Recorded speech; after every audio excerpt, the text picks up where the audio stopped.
Shalom and welcome to another in our series of podcasts from Temple Beth Am, a dynamic center for conservative Judaism in Los Angeles. This is a recording of Rabbi Adam Kligfeld's weekly Rashi study class. We are entering a new plague. Woo! Beginning of chapter 9 of the book of Shemot. We're on verse 3. I'll read verse 2 to get us going. Rashi's going to say something short on verse 3 and 4, and then he's going to go quiet for a few verses. And as is our wont, when Rashi goes quiet, we try to find at least one commentator on every other verse just to see what other people have found in the verses, because Rashi's not the only one. Okay, so the previous verse, as we move into this plague, is verse 2 of chapter 9, Ki im ma'ein atat l'shaleach.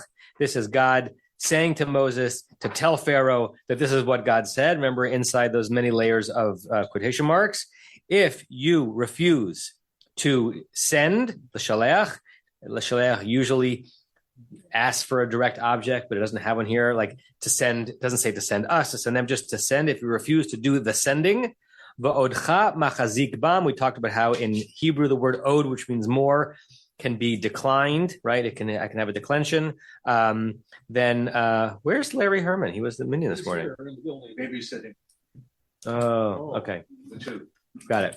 I thought of that because he and I discussed this last week. Then, and if you continue to hold on to them, and the verse ends with a sof pasuk, but it does not have a period, right? We're still in an ellipsis. Okay, that's how that verse ended. And now we go to verse 3. Everyone with me on that? Thank you. Okay. Leonard, do you want to read verse 3? Sure. Take a microphone. You okay, Norm? Leonard, take a mic. Hine yad Adonai hoya b'miknecha asher b'sadeh b'susim b'chamorim b'gamalim b'bakar uvatzon dever kaved ma'od. I think that's self-explanatory. What did he say? I think that's self-explanatory. Enough said. Okay, let's see what Rashi says. Okay, so this will help. Oh, try to work it out. Come on, you can do it. We believe in you. Okay, so behold the hand of God, Hoya. Yeah, what do you think Hoya is? Don't know.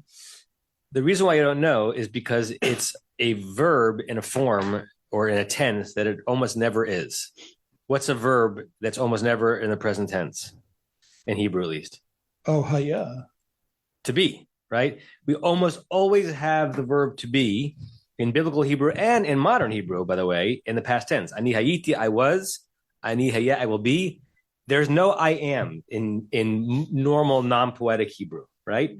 If you went up to someone and said, how are you? Ani hoveh sameach, right? People would think that you're very, very strange. And part of that is because many adjectives in Hebrew have the notion of being built into it. Sameach doesn't just mean happy, it means being happy, right? And even in biblical Hebrew, we almost never have that verb in the present tense, but here it is. It's in the present tense. And just look, this is not a coincidence, but it's just a reminder of what the name of God really means. Look at the letters of the word Hoya, right? And if you put them in a different order, what is it? Yud He Vav He, right? Yud He Vav He, right? The tetragrammaton, the unpronounceable name of God, is essentially a rearranging of the letters of the verb to be, and maybe, and we're not even supposed to try to do it. Maybe in the order that's in Yud He Vav He, it's a future tense, a may God be. But if you switch the letters around, you have this form Hoya, which means being. Now, why it's here and not elsewhere, not sure. It would have been very possible for this verse to be written without a present tense use of the verb to be, but it's there. And I guess how would you then translate it? Is. So Now translate the whole phrase. But it's hoya, not hoveh. Yeah, I know. I mean, even hoveh is a very odd phrase, right? It's as if. Well, Rashi will get to why the vowel under the yud is what it is. Why it's not two vavs and it's a vav yud. It's almost a hapax legomenon in terms of how infrequently it appears. And it's hoya, not hoya. Right. So Rashi's going to talk about that. So just kind of translate that. Okay. So the hand of God is, or will be, I think is really what they mean. Good. So remember that when we read Rashi. So letter translated the hoya is because it's present tense, but almost instinctively said it's not an is because this is a prediction about what's going to be. Keep translating. In your livestock, in the field, amongst the horses and donkeys and camels and cattle and sheeps. Dever kaved ma'od, very heavy dever. Right. What's dever? Some kind of illness. It's often translated, if you learn the 10 plagues in English, what's this translated as? Pestilence, right? The kind of thing that kills cattle. By the way, you have that use of the root daled bed resh in the prayer that we say for the IDF. Yadber Adonai sonenu. May God make our enemies, when God make our enemies kind of like submit to us. So a dever is a disease that the animals will submit to. Look at Onkelos. Look how Onkelos translates dever. It's the third to the last word in the Aramaic and also the third to the last word in the Hebrew. Mota, death, right? So it may just be that in ancient Aramaic, there was not a separate vocabulary word for, death of animals that we know of in English as pestilence, and that was known in Hebrew as dever, or maybe Onkelos just didn't want to, Onkelos just didn't want to go there, okay? All right, I see some hands up. Rick, you were the first hand. Yeah, I just wanted to ask how many other times Hoya appears and where, so we could compare. If it was one other time, I'd just like to look at it. I didn't do that work, but apparently, Marshall, just one other time or just here? I think it's only once in the Let's give Marshall a microphone. One second. Marshall, hold on. So here, this is Gelbart. Hoya milah sheba'arak pa'machat b'mikra. That the word Hoya only appears once in the biblical text. Hapax legomenon, right? Only appearance in all the Bible, and it's not that strange as a phenomenon for a word to only appear once, right? I mean, each occurrence is obviously unique for that word, but there are many hapaxa legomenon, I don't know what the plural of that is in Greek, in the Bible. It's strange that it's in such a pedestrian usage, right? It's not like there's anything about the beginning of this plague that we would think automatically demands such a unique usage of the verb to be. So why it's here? Interesting question. That is here apparently is a rather unique thing.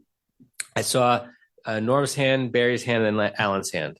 I withdraw mine. I thought this might be the first time that the name of... Hold on. Friends, only speak if you're in the room if you have a microphone. Otherwise, everyone on the Zoom feels very left out. But he's passing. Yes. Okay. Do you want to say that you're passing into the microphone? No, I'm just kidding. I'm kidding. Okay, Barry. Do we only have one extra? No, we have two. Okay. Keep one down there, one here. So could we also interpret it as is already, has been already? It's not just it is or what it has been already. Yeah, has been is already pushing it into the past. No, is now. It's already been set up. Right. Already. It's already been set up. Right. Already is and has been is a push backwards. Is in the present, and again, why it's in the present tense we don't know. Rashi's going to give kind of a very convenient answer. The sense of that is that God's plan has already been in place. It's even if you're not aware of it, God's hand is among your cattle, even as I speak. Alan and then Stevie.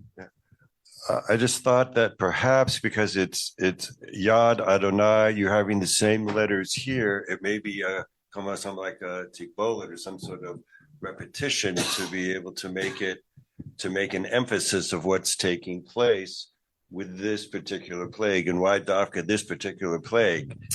Right. It's interesting to note that the one time in the Bible that the word hoya appears, it appears right after the word yud hey vav hey. That's interesting to note.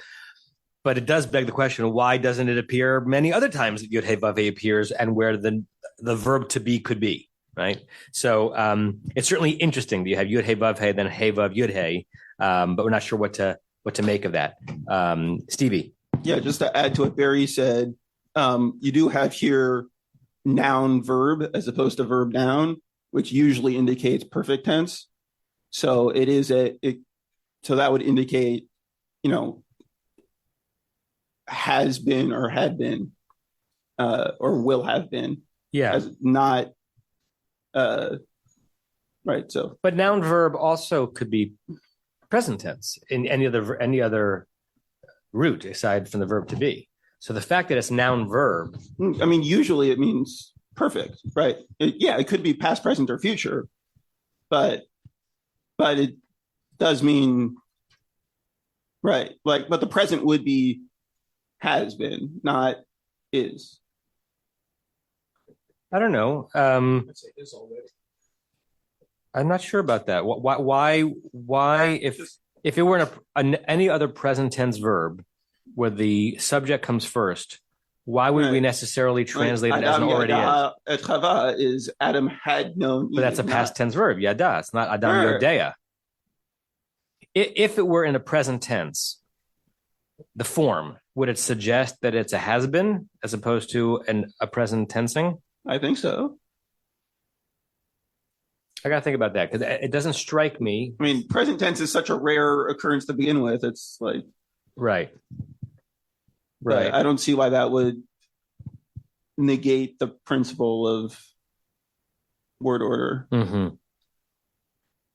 I got to think about that because at first thought, it doesn't seem to me that a biblical sentence, you're right that present tense is rare in the Bible, but that a biblical sentence where you have the subject / noun and then the verb, with the verb in the present tense form is suggesting an already, a has been. Even in the, let me think about that. It's interesting possibility. Anything else in this verse? Yes, Marshall, and then Norm. Norm, you got a new idea. Okay, but you go ahead, Marshall.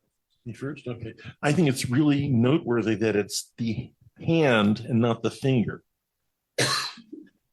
because we've seen it be the finger in the previous plague, and we're told in the Haggadah that each of these is like a finger, but no, this one is a hand. Yeah, I think I think the finger was a reference to like the magicians, right? Saw one of the plagues as an indication that it's Etzbe Elohim, and now God is saying, not just one finger, but all five. Marshall? Again, Robert Alter offers a good perspective, a good insight for me. He said in his translation, the hand of the Lord is about to be against your livestock, which is in the field. And he comments about that. He said the strange usage of Hoyah involves a kind of fearsome pun on the divine name Yud Hey Vav Hey that was mysteriously highlighted in the burning bush episode.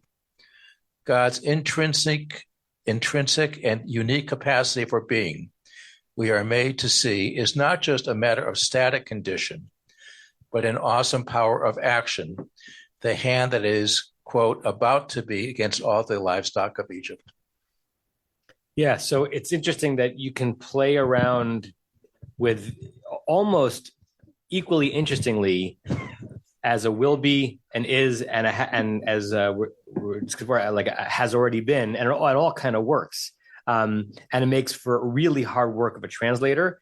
If you look at, I'll share the screen and share some of the translations that we have here. Okay, so we always have this problem. Someone can just move. We don't have to right now, but later on I might have to. So this is Everett Fox. Here, God's hand will be. So he renders the hoya, which looks like a present tense verb, into a will be. That's Everett Fox. JPS. The hand of Adonai will strike. So also future. This changed recently, how this page is set up here.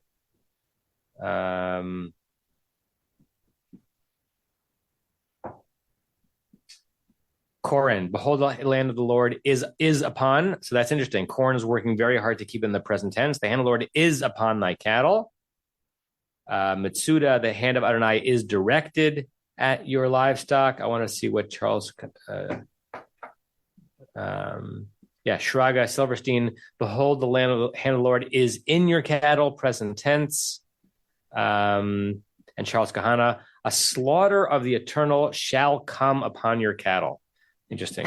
Slaughter. He's rendering Dever as slaughter. So you see that even though it's a very simple word, we all know what it is. It's the verb to be in the present tense feminine. How to render it in terms of what tense is happening here is an interesting question. Okay. Now, Rashi jumps right into that. So, Leonard, do you want to pick up the Rashi? Before we do, can you translate Sagi Lachta? Which word is what? Where? In the Aramaic translation, Sagi Lachta. So they died very much, I guess. But I don't see that. But after Mota? Takif? After Mota, you have Takif. I have Takif in the Onkelos. You're looking at Onkelos or a different translation? I'm looking at Onkelos. It says Mota Sagi Lachta.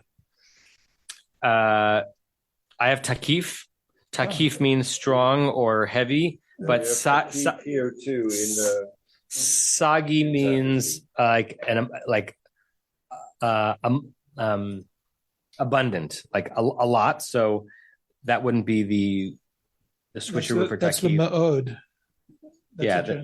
And what word do you have after Sagi? Lachta. We have Lachta also. Lachta, I would normally think of as the Aramaic as lachud, which means only. So I'm not sure what Lachta is doing there. Maybe it can also mean. Let's see.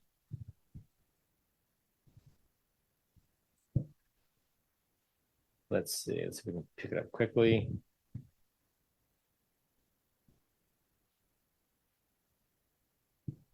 Okay, Lachda. The Sephardic translation. Translates it as plague. Plague. That's the Sephardic translation of the Onkelos? Yeah. Lachda, it says, look up Chad.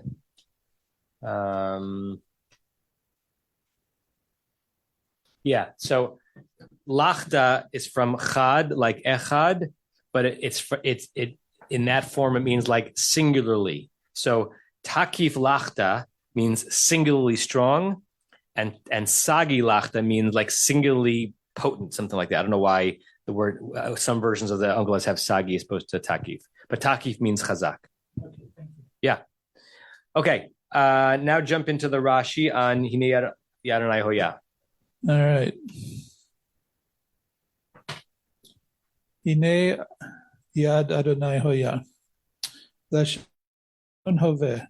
כי כן ייאמר בלשון נקבה על שעבר הייתה ועל העתיד תהיה ועל העומד היה כמו עושה רוצה רעה. Okay, he's saying two things. The first thing he's saying is just in two words. So what's the first thing he says? This is present tense. Right.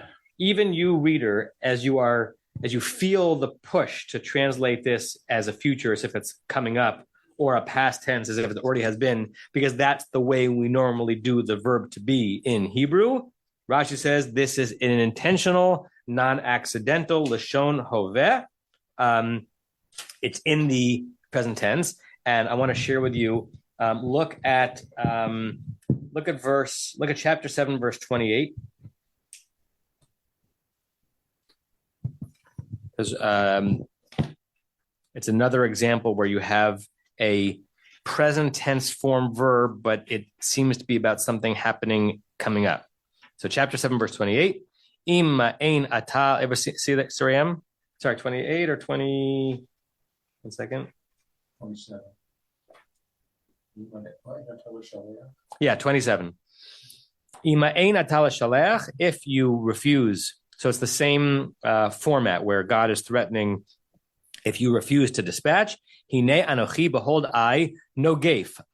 We discussed this that time. I am plaguing your borders with frogs. No gafe is a present tense verb.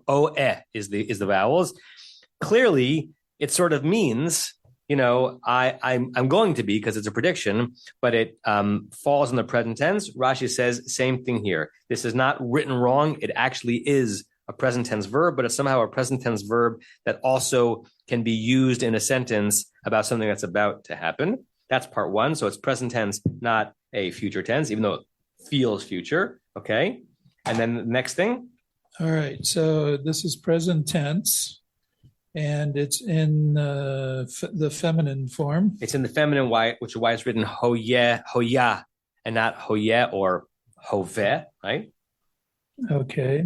And in the past, you would have haita, and in the future, you would have tihiyeh. Yeah, I'm not sure why he's saying this, because once he tells us that it's in the present tense, and he assumes that we know that the word yad, because yad is the subject here, right? Yad Adonai is feminine, right? Why he feels the need to tell us that, oh, by the way, the verb to be in the feminine in the past tense is haita, and in the future tense is tihiyeh. It seems self-explanatory, but he's kind of spelling it out that ki ken ye'amer b'lashon nekiva. Yes, it will be written in the feminine, since you know, reader, that in the past tense it's haita, and in the future tense it's tihiyeh. Al ha'omeid. What does that phrase mean? The present. Yeah, it's Rashi's. Remember, we say sometimes Rashi's vocabulary words for Hebrew grammar are different than ours. His vocabulary word for what we call the present tense in English, or hoveh in Hebrew, is omeid, like standing, like the present standing of a verb. Yeah. So I think what he's saying is, since you've never seen this word before and will never see it again, something like that. Just as, in the past tense, it's this, and in the future tense, it's that. By the way, over here, it's in the present tense, and this is what it is. Right. And it's parallel to, if you point it, if you vowelize it, hova, it is similar to. Right. Osa, rotsa, ra'ah. Right. And again, I imagine people, including us, reading it saying, yeah, like that makes sense. I've never seen the verb to be in the present tense, but if it's a feminine noun, why wouldn't it be like osa, rotsa, ro'ah? Okay. Pure grammar, but we generally don't skip Rashi's. Any comments? Rosemary and then Barry. Microphone? Isn't there another one down here? Let's leave one down there, one up there. I'm going to see it not grammatically, but meaningfully, because God knows that he's going to refuse anyway. Also, he hardens his heart. So if it's used the verb present, it's not done yet. If he says future, many future things that we say we don't do. And he can't say past because it hasn't been done. Mm-hmm. But it's a present that proves it will be done. Yeah. Yeah, and I think that the example came into my mind and I left it. There are definitely places in English where we use a present tense verb to discuss something that hasn't happened yet, but it slipped my mind. Tomorrow we are going to the store. Going is present tense, right? But it makes perfect sense to say in English that tomorrow we are going. Well, we're not going if it's tomorrow. Tomorrow we will go, but we say it in English, and everyone knows what we mean, right? No one says, "Hey, tomorrow is about the future," and going is a present tense verb. It just works. And by the way, in Hebrew slang, it's the opposite. You can say, one of the ways you can say "let's go" is halachnu. We went. Literally, halach means we went. But in modern Hebrew slang, you're finishing a meal. You're like, "Okay, yalla halachnu. We've gone already." it's different because it's slang and it's the way of it's. I don't know how that came to be, but even in the regular use of English and in Hebrew, you can sometimes use a present tense verb to mean the future. Barry, and then I see Rick's hand up, and then Stevie. I'll follow up on that first, and then say what I wanted to say. The intentionality, it's current now. The intentionality that will be, but now is the intentionality we're going tomorrow. Mm-hmm. The other comment I want to make is God has said already that these things are going to happen. It's all in place. Everything's in place already. So that's why it's a present tense. It's already there. It's all that's. Yeah, but then we have to ask why that's not written that way in all the other plagues, because there's nothing unique about this plague. I want to ask a question. In the sequence of the plagues, where is the hump? Where is it peaking? Why? What's the significance of this number, this plague number, in the sequence? Why would it be here? Good question. This is plague 5 of 10. Okay, so it's like the middle. Yeah, it's not the middle, but it's the middle. It's near the middle. It's half of the middle. If the middle is 5 and 6 together, it's time for the present to be. Yeah. Rick and then Stevie. Yes, hi. I'm seeing Suzanne is kind of waving her hand also. Oh. So Suzanne, you got to push the reaction thing so your little hand comes up. Sorry, thank you for letting me out. I didn't see. Yeah. Actually, I didn't actually see the hand of God or the hand of Suzanne. But now I see it in the present tense that the hand of Suzanne is here. Go ahead, Suzanne. Yeah. You have to unmute now, Suzanne. And then I have a question for you. Okay. I'll let her go first. We don't hear you yet, Suzanne. You need to unmute. A couple of the comments, as well as the slipping from the past to the present and the future, appeal to me because I think we're supposed to be reading all of this in the context of the previous, the prediction, I will harden Pharaoh's heart. It's going to happen. And that happened, that was already said. Mm-hmm. And, now we're moving backwards and forwards into the past and the future. And up to the future. Right. Once, I think what you're saying is that once you've made, if you're making a prediction, mm-hmm. once you're in the description of the prediction, you can talk about it in the present tense because the whole prediction is in the future tense. Is that what you're saying? Yes. And also it has an element of being in the past. It was set up when God said, I will harden Pharaoh's heart. Yeah. Yeah. And it's endlessly fascinating. And it can almost feel like an Escher painting in your mind because listen, the whole notion of tense is an interesting thing, right? We think we really understand what we mean. We talk about past, present, and future tense. But, you have to go deep into an understanding of, Einsteinian physics, understand even what the notion of time means, right? And when these texts are coming into being, they weren't thinking through those terms.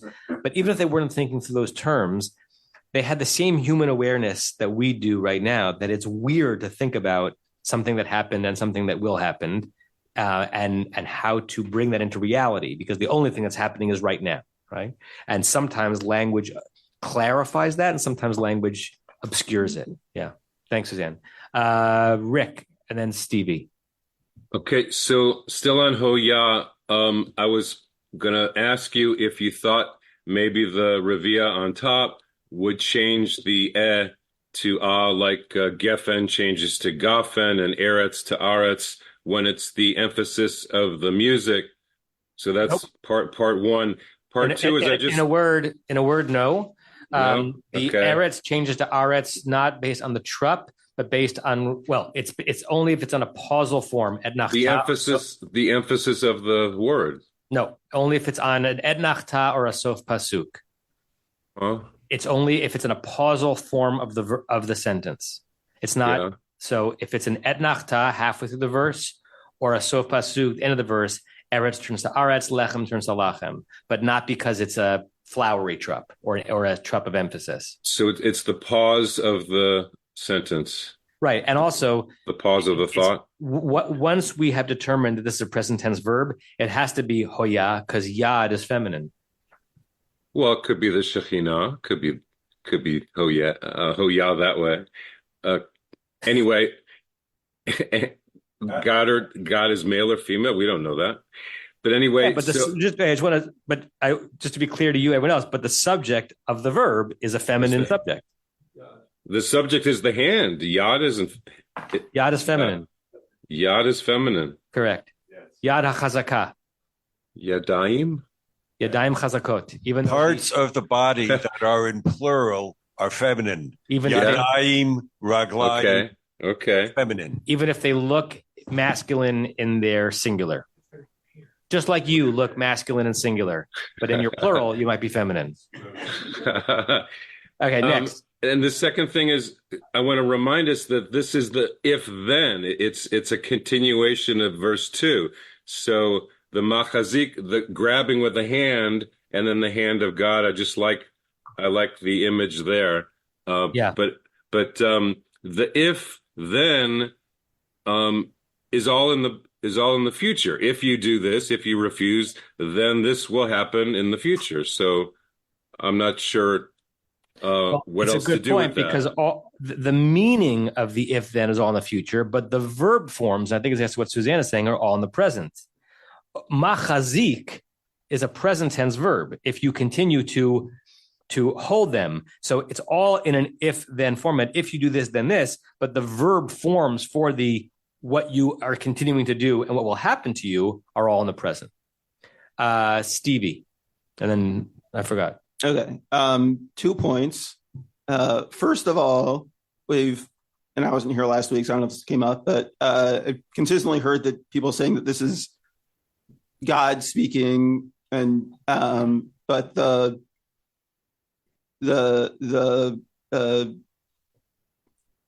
we've moved from first person to third person here, right? Instead of Amin Yavduni. And if we look back at, again, chapter 7, verse 28, we had God saying, what was it? Which was the,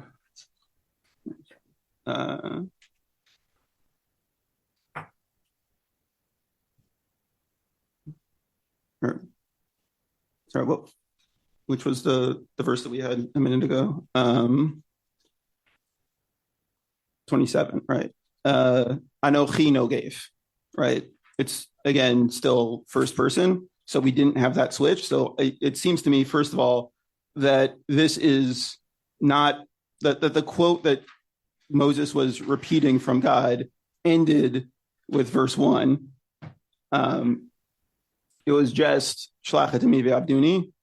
And then the rest of this is like Moses is like, by the way, you should take this seriously because, and then my second point is that if this is present tense and the next verse is future tense, then that seems to be the threatening prediction. It's saying, right, God wants you to let my people so they can serve me. And you should know, if you continue in this way, God's hand is already, right, with all your animals, or with all the animals, it's not yours, right, as a very severe plague, pestilence, and he will, the next verse, begin to separate between your livestock and our livestock. And as the story continues, right, when Pharaoh investigates, it's the separation that seems to be bothering him. As we read ahead, the separation seems to be the magical part of all of this.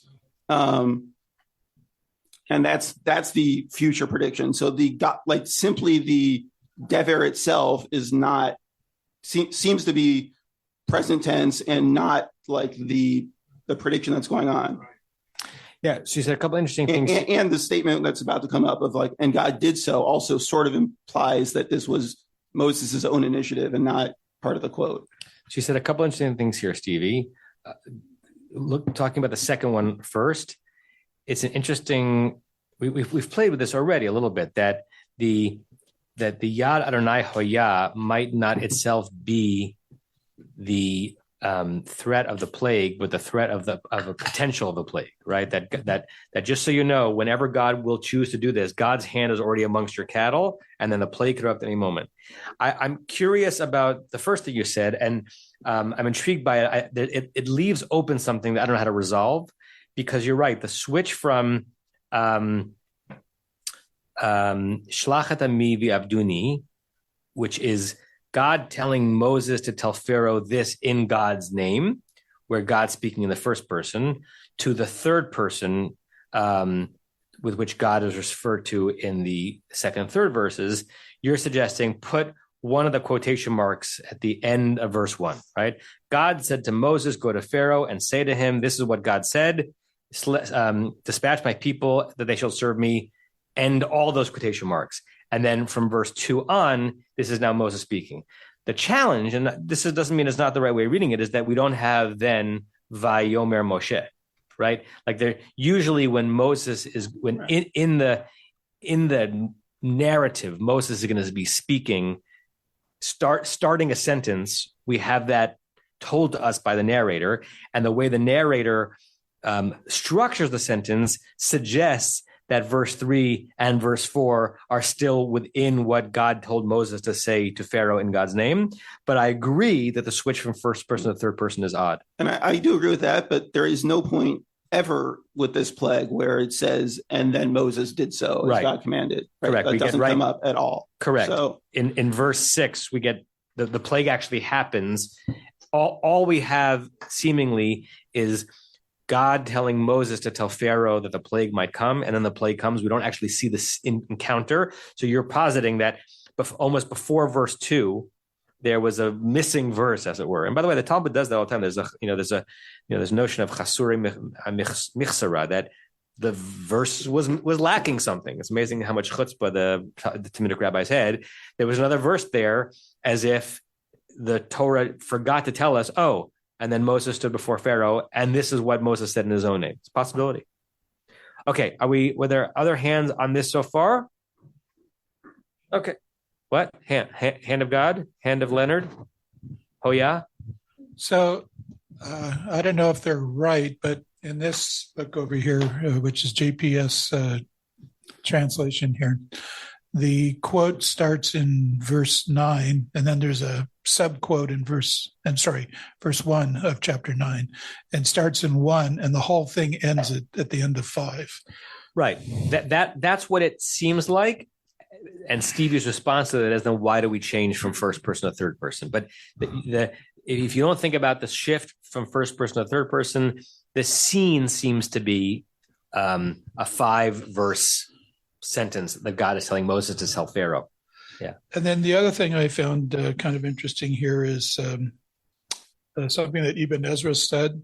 So he makes a comment, which I won't bother quoting, but at the end of his comment, he says, "Veha perush rachok rakalo yadanu tov mimenu." Right? This interpretation is far-fetched. However, we don't have anything better. Yeah. I mean, I think I should use that. I could use that as the opening to every one of my sermons, and it would be apt. Very good. I love that. Far-fetched. Yes. He's scooping it out with a ladle. Okay. Verse 4. Let's see. Renee, you want to read verse 4?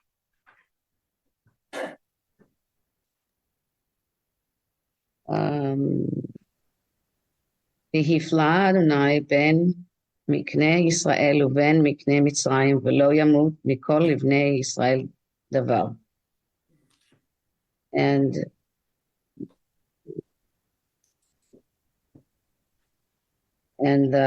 Hashem distinguished between the livestock of Egypt and not a thing that belonged to the children of Israel would die. Good. Vehifla, vav hayipuch, right? So it looks like past tense, understood as future. So God will distinguish. And if you remind yourself, look back at chapter 8, verse 18. We had this before. In the plague, which plague was this? This was arov, the wild beasts, or the fly insecty things. Vehifleti vayom hahu. God is saying in God's own name, first person, I will pella. I will. It's from the root that means to make a distinction, but or a wonder. I will make a wondrous distinction between.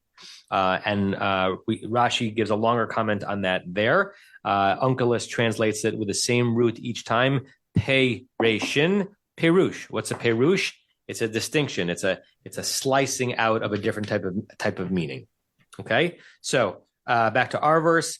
Whether you take Stevie's view, this is now Moshe paraphrasing what God said, or still within what God wants Moses to tell Pharaoh that God is saying. Just God wants it's this being said in the third person, that God will make a distinction between the flock of Israel and the cattle of Israel, the cattle of Egypt. Look at the interesting. It's not even really assonance. It's just the fact that you have dever and davar here, right? So the last verse ended with the phrase dever kabed ma'od, a very heavy pestilence, and now this verse is ending with the word davar. There's no etymological connection as far as I know. I think these are literally two different three-letter roots that happen to be daled beish rei, daled bet reish. One of them means speak. One of them means, a submission to a disease. Okay, but it's interesting that that's how the word ends. Any comments, questions on the verse? Rashi is quiet. No, Rashi says one thing on that. Anything on this verse people want to ask or say? Marshall? Again, Alter translates that word "hifla" as the Lord will set apart the livestock of Israel from the livestock of Egypt. Yeah, set apart, and I think Rashi's comment on this is literally a one-word comment. The heap deal. Right. So we stole Renee's thunder for a second, right? So Renee, Vehifla first. Yes, reclaim your thunder, Renee. Vehifla vehivdil. Yeah, to make a distinction and distinguish and separate. Right. And Rashi, I think on the previous verse, Rashi had a longer comment on it. Yeah. So in the previous comment, first of all, interesting, Rashi translates that one into a different Hebrew word that is more in line with how Onkelos translates it. So just to follow, both times this root is used, chapter 8, verse 18 and here, vehifleti and vehifla, both times Onkelos translates it with the Aramaic root paresh, right, to make a distinction. Rashi there translates vehifleti as vehifrashti, similar to Onkelos, but here he chooses a synonym, right? Lahafrish and lahavdil is very similar. So is lahavchin, to make a distinction. And Rashi chooses that one to make a distinction between. Marshall. Yeah, the Matsuda translation of Onkelos, I think, is helpful here too. Adonai will distinguish between the livestock of the Bnei Yisrael and the livestock of Egypt. None belonging to the Bnei Yisrael will die. So God, in effect, can determine which ones belong to Bnei Yisrael, which belong to the Egyptians, as opposed to separating or setting apart. Yes. Good. Anyone else on this verse? All right. Rachel. I'm a very basic question. You mentioned the Shoresh Devar, which here means pestilence, and that it's identical to Devar for words or speaking. And I just wonder how often that kind of a coincidence shows up in Torah. It's just a really interesting coincidence to me. Yeah. I certainly can't answer the question of how often. So there are many homonyms. Right. Well, there are homonyms. There are also many places where homonyms appear near one another in a verse that make us wonder, is this just a coincidence of large numbers, right? And so if you have a very large book and you have lots of etymological roots that mean different things, the chances are occasionally they're going to show up in adjacent verses, and it's going to make us wonder, was that intentional? and maybe it was intentional, don't know. There are 3-letter roots that have many, many sub-meanings, and when you get down to the actual meaning of them, you would think they can't possibly have the same parent, and they do, and when you trace it back, it's interesting, like in taxonomy. And there are 3-letter roots that are entirely different from one another, that they happen to be the same 3 Hebrew letters, but early on in the development of the language, they just were literally different roots. I didn't check this beforehand, but I think in this case, we're in the second category of that. Let's look at BDB. Shows two totally separate. Yeah, I'm going to share BDB. Okay, let's see. God, it's a long entry. Wait, no, why am I on Lamed Aleph? Right, that was not right. Hold on. See if I can do this quickly. Reference. BDB. Try it again. Dever. No, this is not right. All right, may not be worth the time.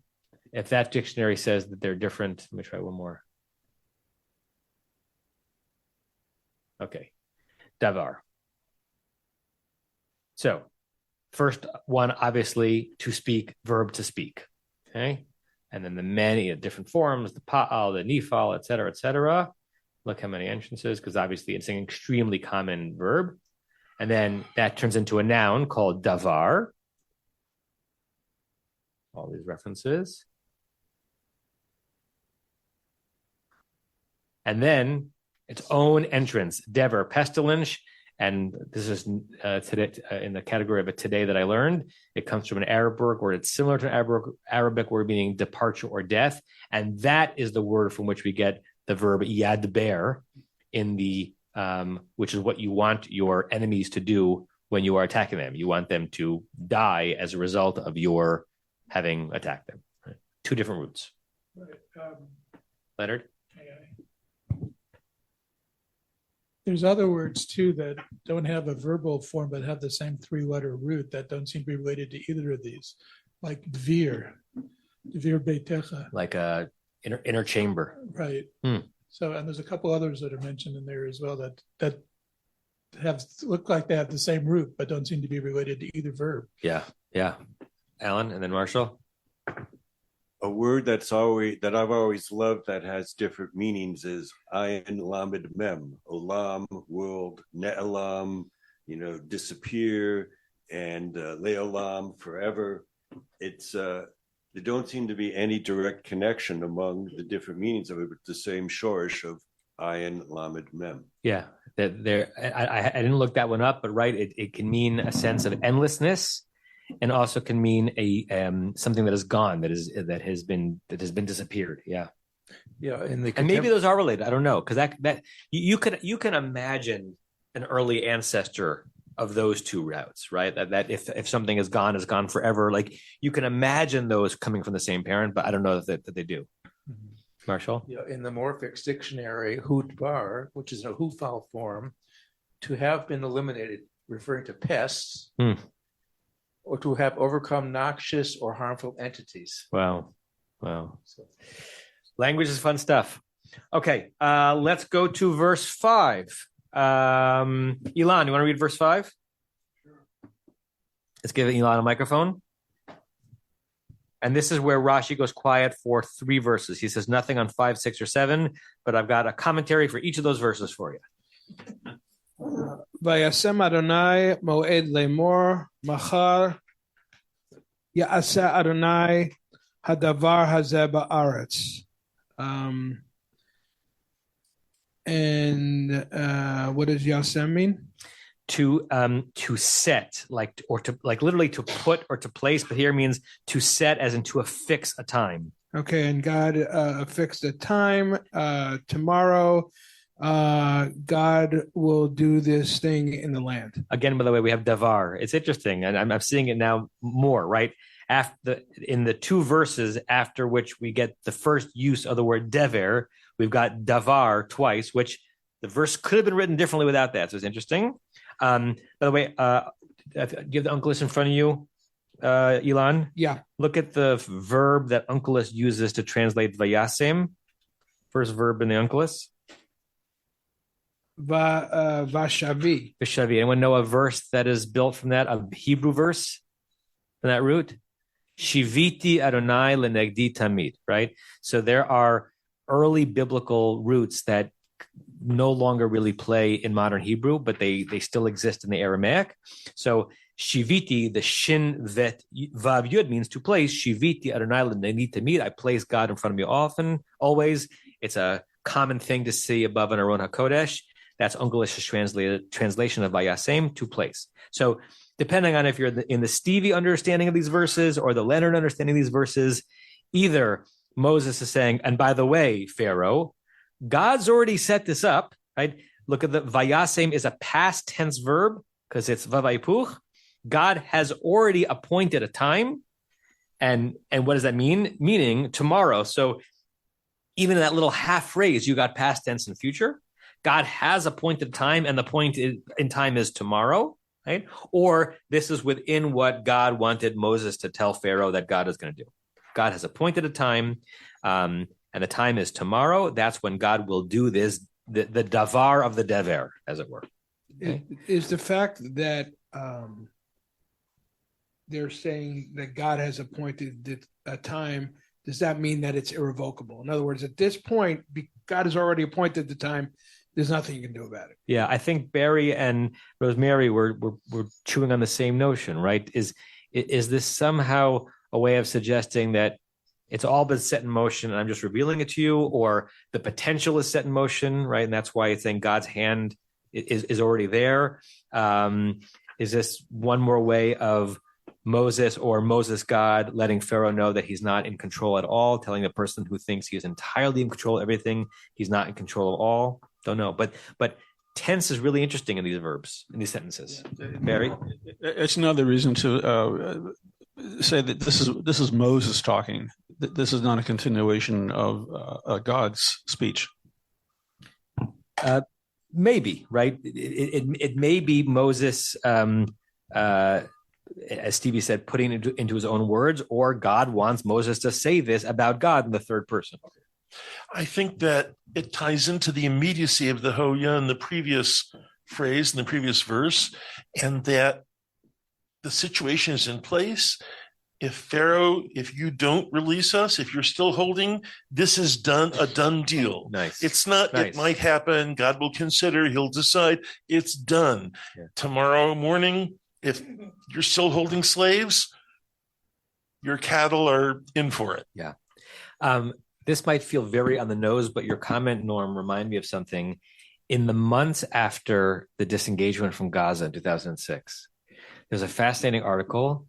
It may have been Dershowitz. I'm not sure. I know some people still love to read Alan Dershowitz. Some people think that Alan Dershowitz has gone off the deep end. I'm more in the former category. I think he writes smartly about many things. I think he wrote an article where he basically said that now that Israel has removed all of its forces from Gaza, and this is, I think, before even Hamas took power, he said there should be set up an automatic system that Israel makes very clear to the Palestinian leadership that they can do nothing to stop, which is obviously, it's kind of science fiction, that if a single rocket comes over from Gaza to Israel, no matter what happens, 10 rockets are going in. We can't stop it, right? It's already set up. So just so you know that there never have to be any rockets from us going into Gaza, but if one comes out, 10 are going in, right? Meaning there's an apparatus set up that's going to happen automatically. And what you said reminded me of that kind of fantasy, right? To make it very clear that we hope never to shoot another weapon past this border, but we've put something in place militarily that there will be no judgment call. It's just going to happen because it's already been set up to happen. So you're suggesting that it's almost like a slingshot has been released by your refusal to let the Israelites go. I just noticed for the first time, and we could spend so much time on the Targum, the Onkelos, on every verse. We don't have to. when Onkelos translates the word davar in this verse differently than the word davar in the previous verse, he uses the Aramaic word pidgama. In Hebrew, davar can be word or thing. In Aramaic, I'm pretty sure pidgam only refers to something spoken. It does not refer to a thing. So Onkelos is basically saying here, that last phrase, that God will enact the verbal promise that he made. He doesn't translate davar into the Aramaic word for thing. He translates it into the Aramaic word for spoken promise, spoken articulation, which I think is an interesting choice. Correct. The commentator I was going to have us read on this is the Bechor Shor, a French commentator lived after Rashi, but I noticed that it's 9:29 and his comment is going to take a little bit of time to work through. So just as a teaser, the Bechor Shor is, remember Barry, you were saying before, where are we in the array of the plagues? The Bechor Shor is going to actually link this plague to every plague that's going to come up. He doesn't talk about it whether it's like half, but he says there's a pattern from this plague going forward, which I think is interesting. He thinks of it as a crescendo. Okay, next week here, normal. Happy New Year, everyone, in advance. 2 weeks from now, I'll put it in the WhatsApp chat. Class meets, but from wherever you are. I mean, you could come in here, but I don't. This isn't going to be set up, and it could always be a sauna on here. So next week is here. Next week is here. I'll put it in the WhatsApp chat. 2 weeks from now, all on Zoom.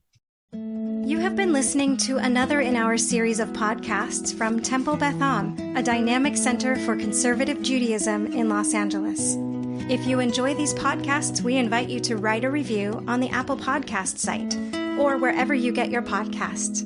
For more information about Temple Beth Am Los Angeles, go to tbala.org.